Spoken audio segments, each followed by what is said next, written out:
Existe-t-il des histoires sans grands méchants? Ou même, existe-t-il des histoires sans méchants du tout? Oh non. Si. Non. L'archétype de l'ombre ou encore l'adversaire est un incontournable des techniques et méthodes d'écriture. Une menace assez terrifiante pour faire trembler l'ordre établi, un obstacle presque insurmontable placé sur le chemin de notre héros. Toi, sale bête, comment as-tu osé? Fourbe, complexe, mystérieux, le méchant doit-il nécessairement avoir un rire démoniaque pour être reconnaissable?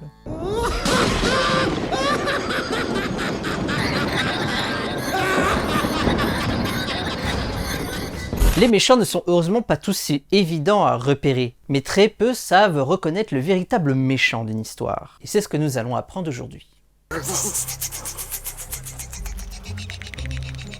J'aime pas tellement quand tu ris comme ça, papa. Ça me fait peur. Au travail. Compagnons conteleurs et conteleuses, préparez-vous à affronter vos plus grandes peurs. Explorons ensemble le territoire obscur dans lequel l'ombre se tapit. Elle attend patiemment que nous trébuchions dans son repère, caché tout au fond de la grotte des Diégétips. Christopher Vogler le nomme archétype de l'ombre, John Truby le nomme l'adversaire. Adversaire, ombre, méchant, en fait, quel que soit son nom, il évolue dans les territoires obscurs, dans le monde des rêves, des visions, dans la dissimulation et la désinformation. Ils s'accordent néanmoins tous deux à dire que le méchant a une fonction très précise dans l'histoire, s'opposer au héros par la défaite ou par la mort. Mais avant d'aller plus loin, nous devons éclaircir ensemble un petit point de détail, comment faire la différence entre un méchant et un sbire du méchant. Dans une précédente vidéo, nous avons évoqué l'archétype du gardien, et cet archétype sert en général à bloquer le passage du héros, pour l'empêcher de continuer dans l'histoire. Et le plus souvent, l'archétype du gardien est un sbire du méchant, envoyé par le méchant lui-même. Les méchants ont des soldats, des armées, des yeux et des oreilles absolument partout.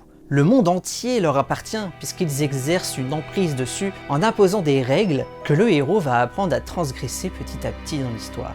Pour Christopher Vogler, l'archétype de l'ombre est d'abord un masque qui s'échange d'un personnage à un autre en fonction des besoins de l'histoire. Alors n'importe quel archétype, que ce soit l'archétype du gardien ou encore l'archétype du mentor, abonne-toi, peut endosser le masque de l'ombre et assumer ce rôle pendant un court instant avant de le redonner à un autre personnage.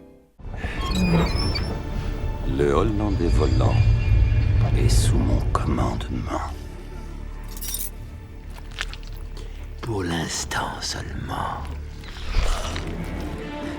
Prenez Bilbon dans Le Hobbit. Et là, je vais surtout parler du livre et non pas de l'adaptation cinématographique de Peter Jackson, qui complique un petit peu tout. Bilbon est indéniablement le héros du livre, et il rencontre plusieurs obstacles tout au long de l'histoire. Des gardiens tout d'abord. Il y a Gollum, les trolls, les araignées, les orques, puis des méchants. Il y a tout d'abord l'anneau lui-même, qui rappelons-le possède sa propre identité. Il y a Thorin, mais également Bilbon lui-même. Comprenez bien que la différence est subtile. Le gardien du seuil exerce une menace qui reste éphémère, tandis que l'ombre exerce une pression constante tout au long de l'histoire. Et pour cette raison, l'ombre gravite toujours autour de la sphère privée du héros, que ce soit dans son entourage, dans ses visions ou ses cauchemars. À côté de lui, qui aurait soupçonné le pauvre et égayant professeur Quirrell? Frodon reste toujours très proche de son adversaire, il le porte même autour du cou. Quant à Bilbon, il doit affronter page après page l'hostilité que Thorin a envers lui. Nous ne reverrons pas notre Hobbit. Il doit être loin. Et c'est voulu. C'est un effet qui est recherché par les auteurs, car ce n'est que dans la récurrence du conflit que le héros est amené à prouver sa véritable valeur. Qu'est-ce qui vous a pris?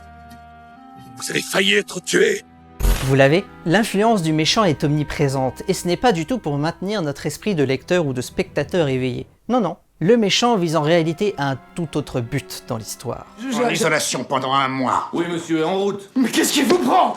Faites-le-moi sortir. C'est une chance pour moi d'être libéré. Il s'agit de ma vie. Vous ne comprenez pas? Il s'agit de ma vie. Allez dehors, faites-le sortir. Vous ne comprenez pas?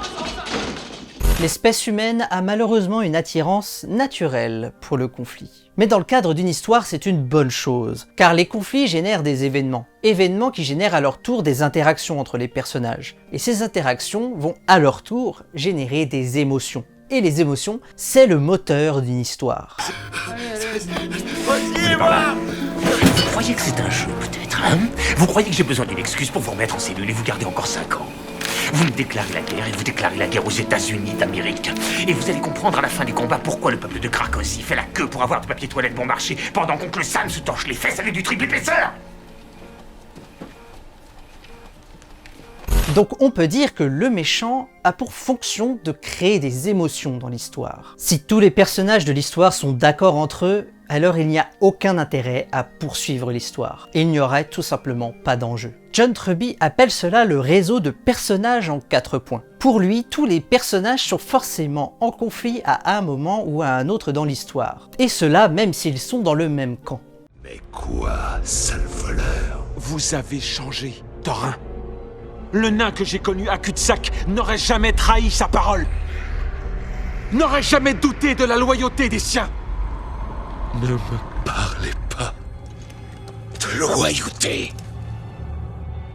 Le gentil peut être en désaccord avec son meilleur ami, le méchant peut être en conflit avec son propre lieutenant. Et il n'y a pas besoin que le conflit ait des proportions gigantesques, un simple désaccord verbal peut suffire pour générer un conflit et donc des émotions. Vous devez le combattre. Je sais très bien ce que j'ai à faire. L'anneau m'a été confié à moi. C'est ma tâche, la mienne, à moi seul. Grâce au conflit, les personnages ont alors l'occasion d'exprimer leur point de vue sur ce qui est en train de se passer. Et par extension, le point de vue de l'auteur. Et pourtant, de nombreux auteurs se contentent de diaboliser l'ennemi. C'est bien normal, la propagande est une arme redoutable. Ces salopards ont peut-être commencé la guerre, mais je peux vous jurer que nous la terminerons. Voyez-vous, il est tout de suite beaucoup plus facile de tuer quelqu'un si vous êtes persuadé que la personne en face, que votre ennemi, est un monstre, un diable, qui serait même prêt à dévorer vos enfants si vous le laissiez faire. Ce type de méchant est rarement longtemps intéressant s'il n'est pas très vite humanisé, car tuer un ennemi qui semble le mériter n'a rien d'un dilemme moral. Ouh, c'est un bingo! Le travail de l'auteur consiste alors à faire tout l'inverse de la propagande. En aucun cas il ne doit être trop facile pour le héros de tuer son adversaire. Le héros doit avoir l'impression de se salir les mains. Si le héros est amené à tuer le méchant dans l'histoire, car là encore ce n'est pas obligatoire, alors ce doit être un acte difficile pour le héros. Ôter la vie ne devrait jamais être montré comme quelque chose de simple et de nécessaire, mais plutôt comme quelque chose de grave, aux conséquences tout aussi graves. This is my life. This is my past, this is my present, this is my future. And I keep it, you know, to remind me. But it's always there. Don't, you know, this is it. This is my life. This is everything. This is the way I am. This is what made me this way.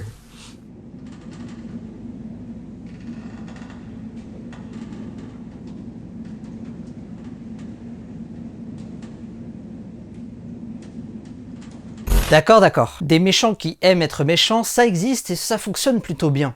Posté. Et pourtant, il existe bien des moyens de rendre un méchant plus réaliste, crédible, plus humain.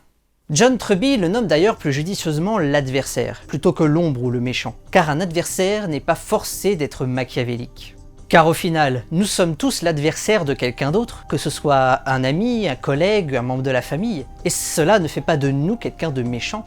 Déjà, le méchant se bat pour une cause qu'il pense être juste, pour un objectif. Et nous ne sommes pas obligés d'approuver les actes du méchant pour pouvoir comprendre ses motivations. Thanos est considéré par beaucoup comme étant l'un des meilleurs méchants du Marvel Cinematic Universe. Il se bat contre quelque chose qu'il juge dangereux, la surpopulation.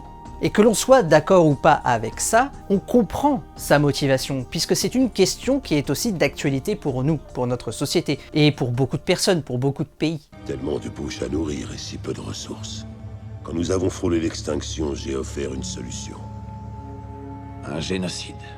Nous n'approuvons pas du tout les actes de Thanos, la façon dont il règle ce problème, mais nous le comprenons. C'est ce que l'on nomme l'empathie. J'y vois une sorte de bienveillance. Malheureusement, dans la suite, Endgame, Thanos redevient un simple méchant manichéen qu'il est nécessaire de tuer, et je trouve qu'il est devenu nettement moins intéressant depuis.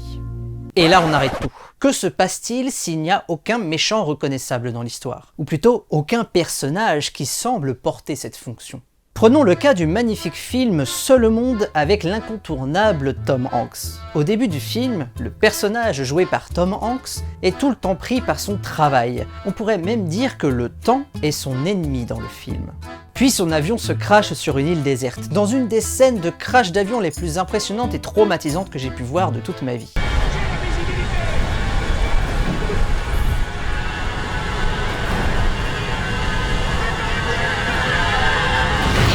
À partir de là, tout devient une menace pour notre héros. L'adversaire n'a pas besoin d'être représenté par un personnage pour manifester et exercer une pression constante sur le héros. Ici, l'île entière est devenue l'adversaire. La nature devient alors une sorte de métaphore des troubles qui assaillent le héros et qui lui permettent de se confronter à lui-même. Par exemple, c'est parce que notre héros a une peur viscérale du dentiste et qu'il a à chaque fois repoussé ce rendez-vous, qu'une fois perdu sur cette île, il est obligé de se soigner lui-même. Nul doute qu'en rentrant chez lui, il n'aura plus jamais peur du dentiste.